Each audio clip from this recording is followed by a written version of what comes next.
Welcome to Chillin' 101. We hope this video helps. You start by launching Google Earth Pro or the web app and loading the map.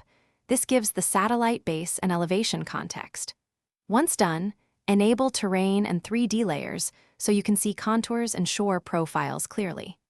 Next, search for your target coordinates or place name and zoom in until individual shoreline features and depth indicating markers are visible. Make sure to note datum differences and that Google Earth displays elevations relative to mean sea level.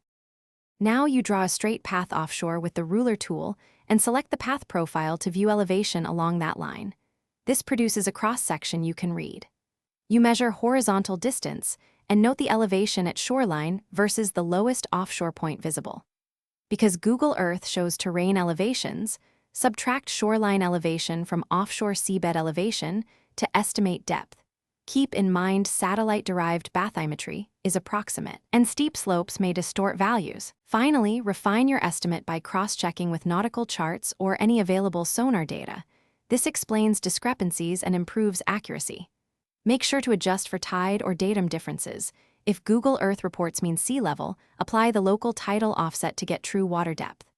If you see no seabed detail, switch imagery dates, use Google Earth Pro, or add higher resolution bathymetry layers. One troubleshooting tip: if profiles look flat, re-enable terrain and confirm elevation exaggeration is off. Thanks for watching. Consider subscribing if we helped you.